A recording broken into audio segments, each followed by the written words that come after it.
नमस्कार साथियों। आज की दिनांक है 17 जनवरी 2023। अंक हमारा 166वां।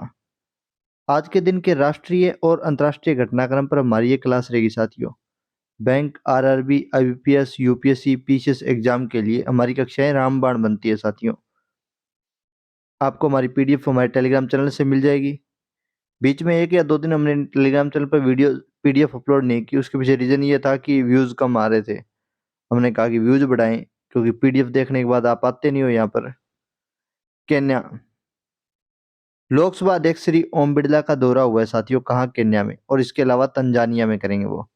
भारत और केन्या के संबंधों की बात करें तो भारत और केन्या के राष्ट्र के जो उद्धारक थे जोमो कोनियत्ता और भारत के प्रधानमंत्री श्री जवाहरलाल नेहरू के बीच में अगाध अच्छे संबंध थे, क्योंकि केन्या और भारत दोनों एक साथ ही उसी गुलामी की दास्ता से आजाद हुए थे, तो दोनों का विशेष संबंध रहा है। राजधानी केन्या की नैरोबी है साथियों, और राष्ट्रपति कौन है? तो उहुरु केन्यात्ता वर्तमान राष्ट्रपति है। इस नक्शे से आप मोटा मोटा अंदाजा लगा पाएंगे। द हॉर्न ऑफ अफ्रीका का ये नक्शा है, ये अफ्रीका के पूर्वी तट का नक्शा है, और इसमें शामिल है countries making up the horn of Africa. Horn of Africa में सोमालिया, इथोपिया और इरिट्रिया शामिल है साथियों। और इसके अलावा Kenya, Tanzania, Uganda, Sudan, Rwanda, Burundi और मेडागास्कर भी इसमें शामिल है। मेडागास्कर तो आप थोड़ा ध्यान रखिएगा, हिंद महासागर में आता है, ये मेडागास्कर है, बॉर्डर टच करता है। और इसके अलावा केन्या में आप देखिए साथियों,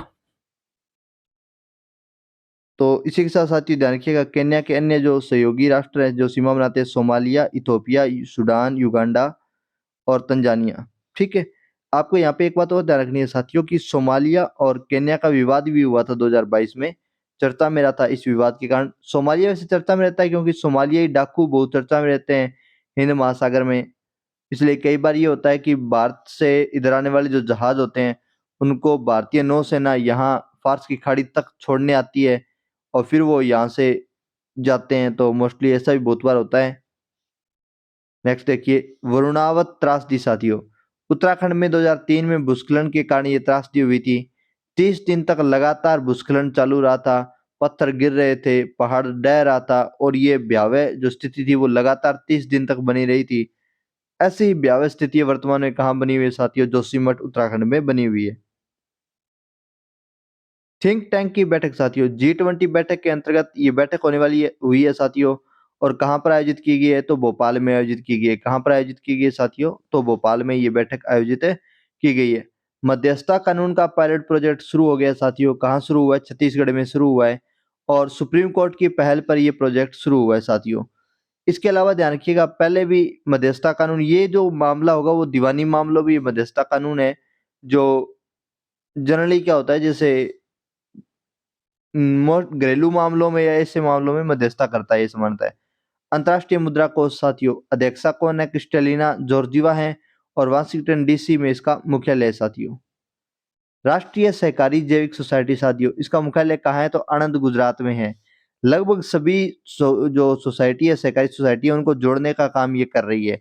वो इसी के अधीन आकर के काम करेंगी, राष्ट्रीय जैविक सोसाइटी में।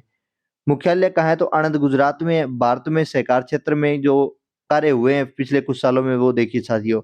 गुजरात के खेड़ा जिले के ढूंढी गांव ने विश्व की पहली सौर सिंचाई सहकारी समिति की स्थापना की है। कहाँ की गई है? गुजरात में। और खेड़ा जिले के ढूंढी गांव में साथियों, ध्यान रखिएगा। और 2016 में विश्व की पहली सौर सिंचाई सहकारी समिति की स्थापना हुई है। अगर बात करें संविधान में सहकारी समिति कहाँ है, तो 19 में, आर्टिकल 19 में जो संघ बनाने की स्वतंत्रता है, उसमें उल्लेख है। भाग 4 के निर्देश तत्व 43 बी में भी इसका उल्लेख है साथियों। इसके अलावा 97वां जो 97वां संविधान संशोधन हुआ था, उससे भाग 9 बी ऐड किया गया था। 9 में तो पंचायती राज, 9 ए में नगर पालिका, और 9 बी में ऐड किया गया था साथियों सहकारी समितियां, या ठीक है, उसको शामिल किया गया था। हाल ही में केंद्र सरकार द्वारा सहकारिता मंत्रालय का निर्माण किया गया है, और सहकारिता मंत्री कौन है हमारे? तो साथियों ध्यान रखिएगा, श्री अमित शाह हमारे सहकारिता मंत्री हैं। नेक्स्ट देखिए साथियों, दावोस बैठक कहाँ आयोजित हो रही है? तो स्विट्जरलैंड में आयोजित हो रही है। विश्व आर्थिक मंच की वार्षिक बैठक है साथियों। ये मुख्यालय कहाँ है? तो इसका जेनेवा, स्विट्जरलैंड में इसका मुख्यालय है साथियों। अगर बात करें विश्व आर्थिक मंच की स्थापना कब हुई साथियों, तो 1971 में हुई। कब हुई? 1971 में। स्विस सरकार की गैर लाभकारी संस्थान है ये, संस्थापक थे इसके क्लोस श्वाब, इसके संस्थापक थे। जो विश्व आर्थिक मंच है, विश्व इकोनॉमिक फोरम है, ये कुछ सूचकांक जारी करती है, जिनमें से कुछ इंपॉर्टेंट सूचकांक वो आपके सामने है। पहला तो ऊर्जा संक्रमण ट्रांजिशन इंडेक्स जो है वो जारी करती है। वैश्विक प्रतिस्पर्धात्मक रिपोर्ट जारी करती है, ये भी very very most important report है साथियों। वैश्विक सूचना प्रौद्योगिकी रिपोर्ट जारी करती है, और वैश्विक लैंगिक अंतराल report very very very very important होती है, क्योंकि इसके आंकड़े पूछे जाते हैं बहुत बार साथियों।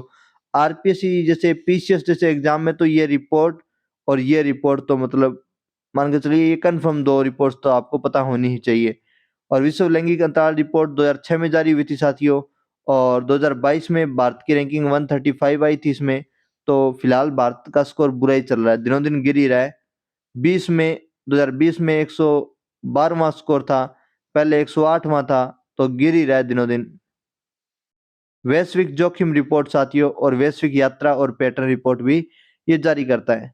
ये नक्शा है स्विट्जरलैंड का साथियों, जर्मनी से सीमा साझा करता है, इटली से सीमा साझा करता है, फ्रांस से सीमा साझा करता है साथियों स्विट्जरलैंड। क्रिटिक्स चॉइस अवार्ड साथियों कौन से सॉन्ग को मिला है, तो नाटू नाटू सॉन्ग को ये अवार्ड मिला है साथियों। दो श्रेणियों में ये अवार्ड दिया गया साथियों, सर्वश्रेष्ठ विदेशी भाषा की फिल्म और सर्वश्रेष्ठ गीत श्रेणी में ये अवार्ड दिया गया, क्रिटिक्स चॉइस अवार्ड। और इससे पहले गोल्डन ग्लोब अवार्ड भी नाटू नाटू इस सॉन्ग को मिला हुआ है। किरवानी ने लिखा था इस सॉन्ग को, किरवानी रिटायरमेंट ले चुके थे, बाद में आए और इस गाने को उन्होंने लिखा। और इसी के साथ हमारी आज की क्लास साथी यहीं समाप्त होती है। चैनल को शेयर कीजिए, सब्सक्राइब कीजिए। जय हिंद, जय भारत।